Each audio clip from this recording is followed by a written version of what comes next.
Déjà, tu as fait les premiers pas avec Abdou Karim. Parce que depuis qu'Abdou Karim qu'il a rentré dans l'islam, yàlla jaarale ko ci loxo sëriñ bi mu dippee ko Abdou Karim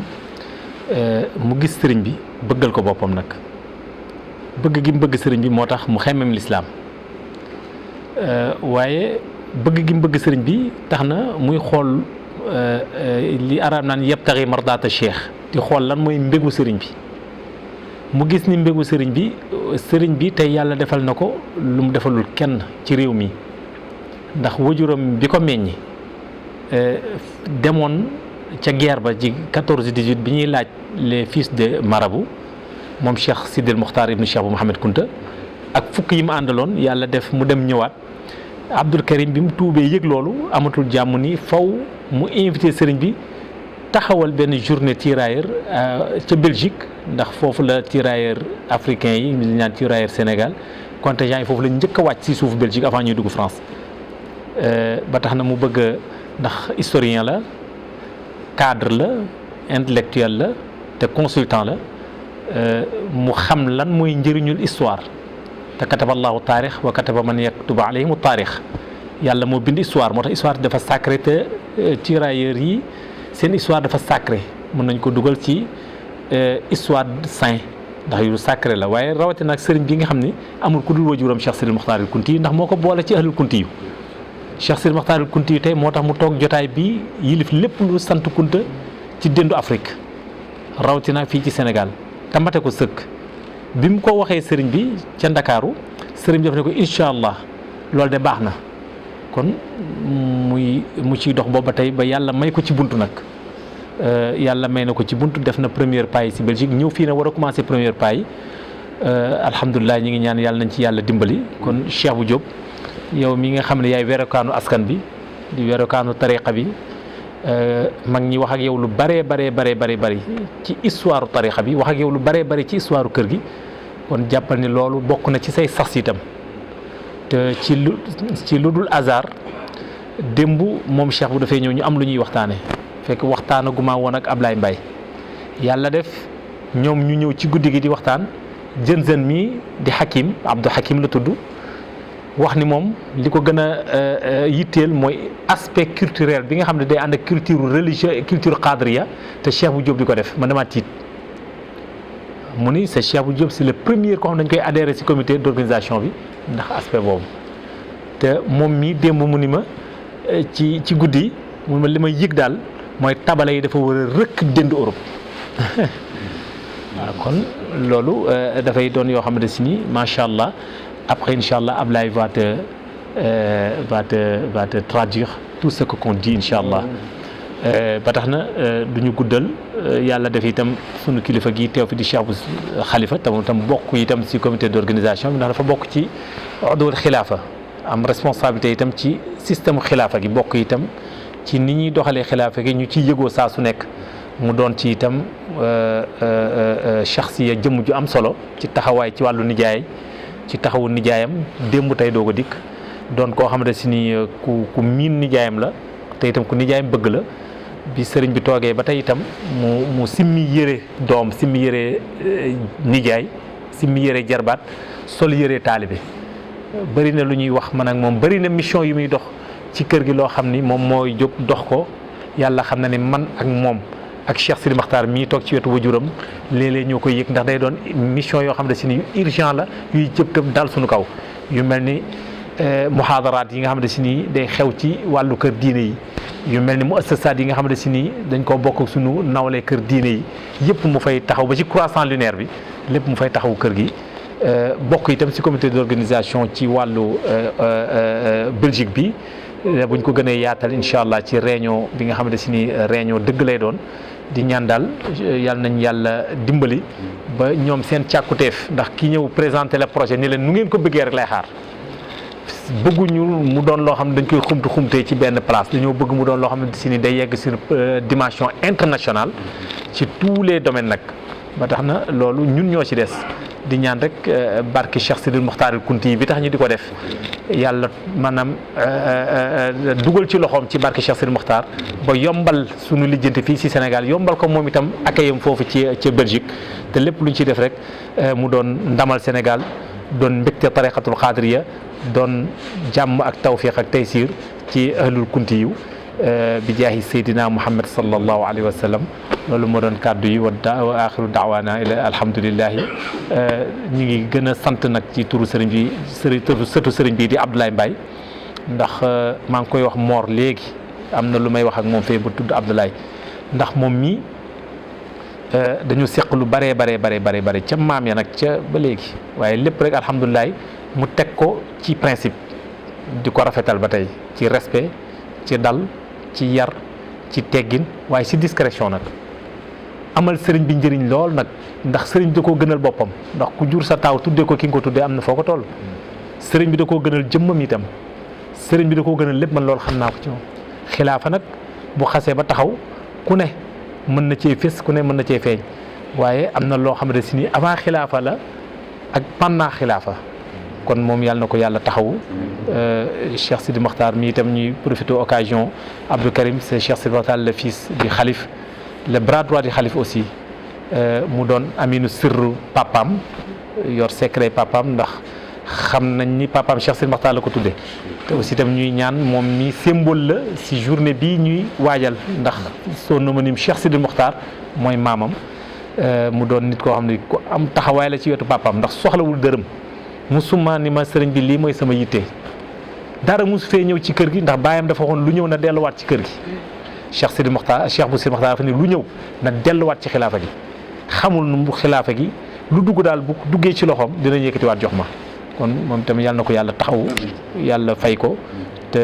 yàlla suturaal ko démb ci guddi ñu ngi koy wax man ak moom ma ne ko benn yitte rek la ñu war a am ñun ñëpp mooy gunge sëriñ bi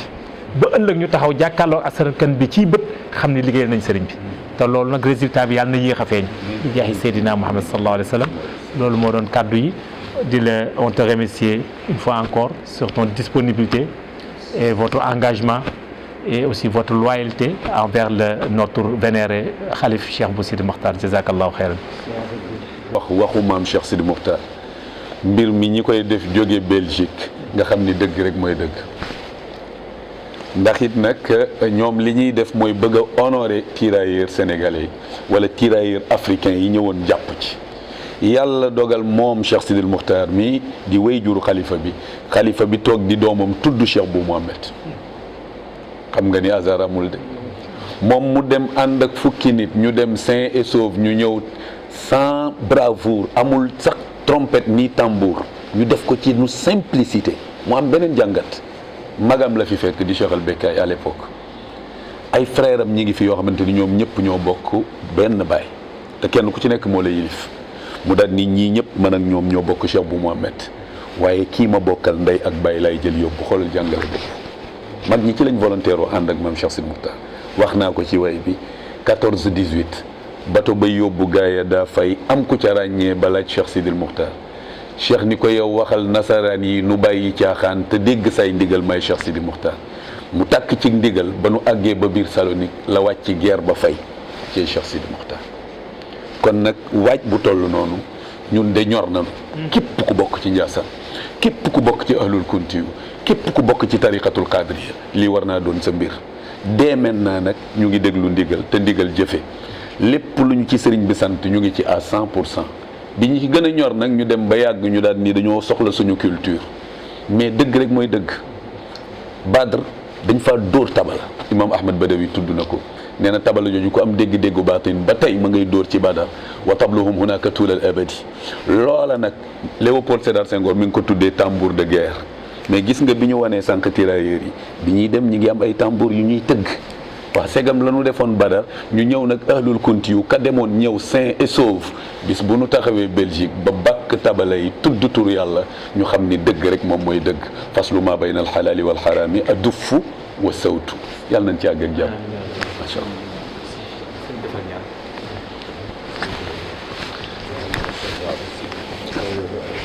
اللهم صل لنا من كل خير. آمين.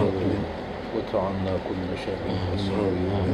واختم لنا بخواتم الصالحين بوجودك وإحسانك يا ذا الجلال والإكرام. آمين. اللهم صل على سيدنا محمد عبدك ورسولك النبي وعلى آله وصحبه. آمين. jërëjëf. Okay, first of all, I want to thank you all to be here this evening in the residence of the Sheikh Khalif Sidi Bou Mokhtar, and why we are here. And the goal of being here is that we feel that there is some unity between our country, between our village, between our region, by the fact that we encountered the story of the father of the Khalif, who was, by one of the discussions we have, came out that he was in Flanders. And when I asked where was you in Flanders, then we remarked that it was in 1917 during the Great War. So we started to investigate about this occasion, and it was really remarkable that our people doesn't know much about the story of the tireurs Senegalais who were in our fields fighting for the freedom of our country, for the freedom of Europe, for the freedom of the world at that moment. And all these brave men, they came to us from a completely strange world into the very furious battles they fought in Western Europe between the Germans and the Allied forces. So this was quite a story. So we started to investigate and came to the fact that there was not much to find in the beginning. Because also the people, they thought that only the English were fighting over there, the Americans were fighting, the Canadians were fighting, of course the Belgians, we too, because it was on our ground, and Australian people. We knew that the French was fighting also very heavy, but the French, they didn't care about war was over and everything. Bref. So we also knew that every day, already more than 100 years, they do a last post, a last appeal to the men who fell on Flanders fields, we call it. And this was really astonishing.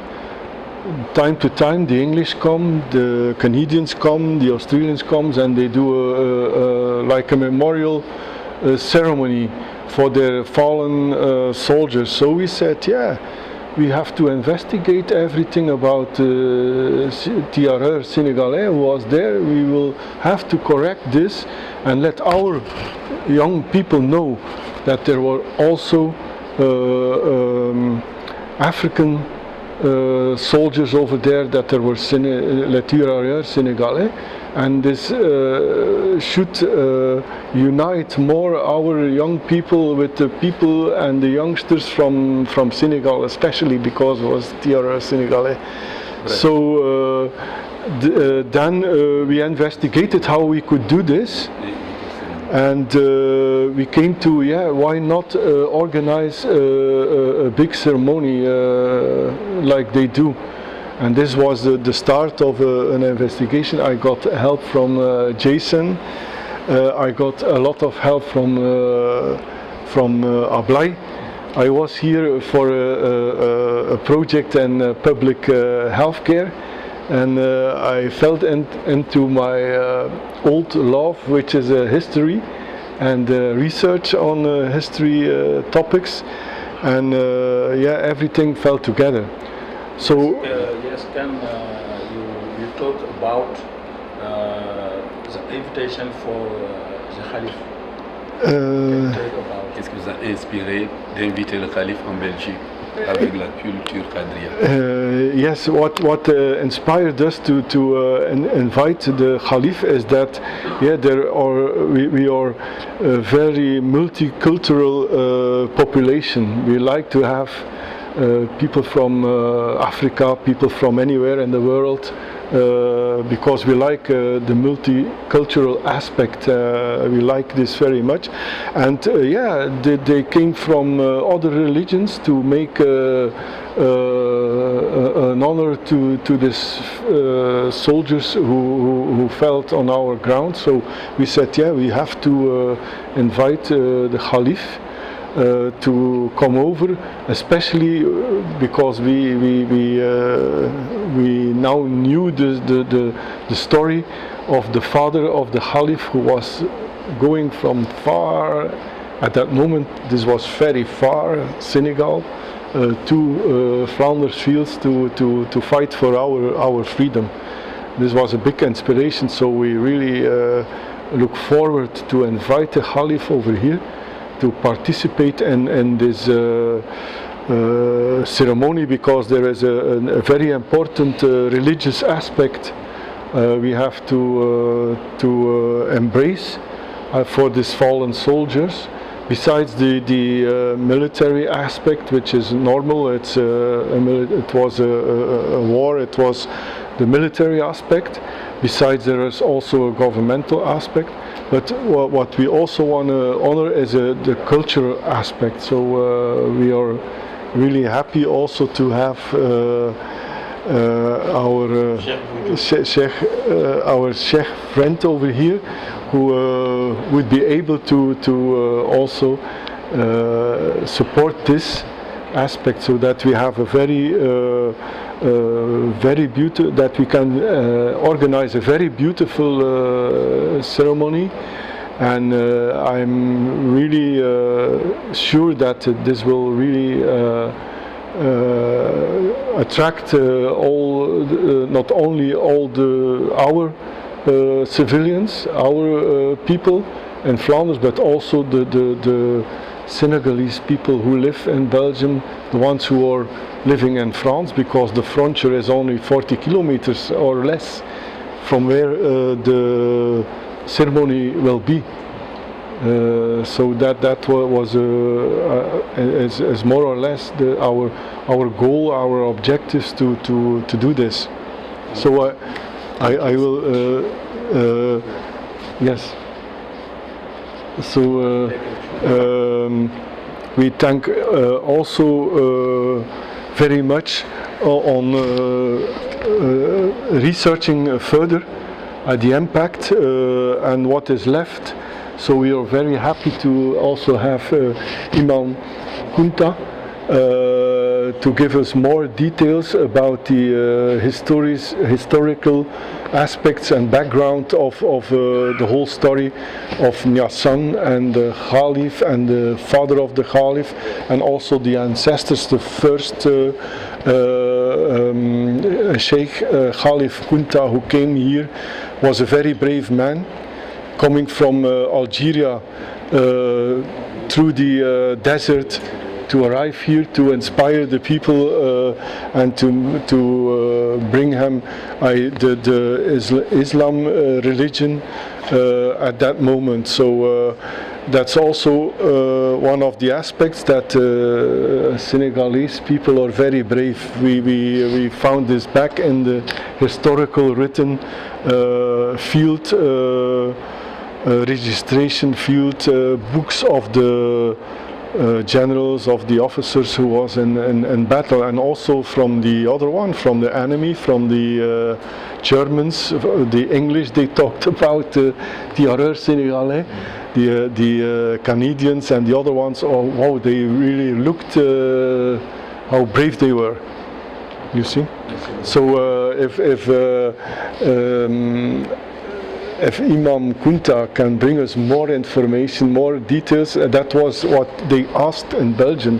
the professors, to us. If you go, can you bring photos? Can you bring witnesses down from the people, from the families of the soldiers who accompanied the father of the Caliph on his mission to Europe, to Flanders. So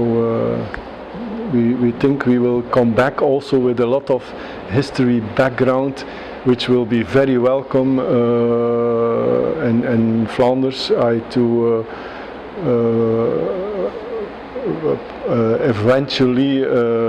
organize a permanent exhibition in the museum over there with the story of the father of the Caliph. Thank you. I thank you very much. Yeah.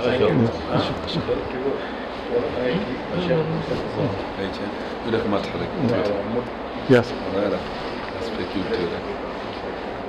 Subhanallah walhamdulillah, la ilaha illallah, la ilaha illallah, Sayyidina Rasulo, Cheikh Bu Kunta Njaasane, yaay doonay Bunaama, Yàllaay borom dogal, moom mooy sotti mbaax fi ko neex, te xëy na baaxal na maam Cheikh Sidi Maxtaare 14-18 bato ba yóbbu gaaya daa fay am ku ca ràññee ba laaj Cheikh Sidi Maxtaare Cheikh ni ko yow waxal nasaraan yi nu bàyyi caaxaan te dégg say ndigal may Cheikh Sidi Maxtaare mu takk ci ndigal ba nu àggee ba biir Salonique la wàcc ger ba fay cey Cheikh Sidi Maxtaare ci benn bis la daa dem del si ànd ak aal nga wax mu naan Mali la nekkoon di leen waare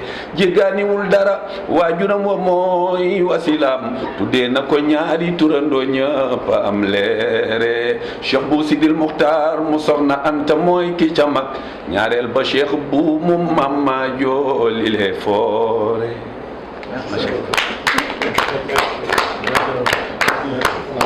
Merci beaucoup. aywa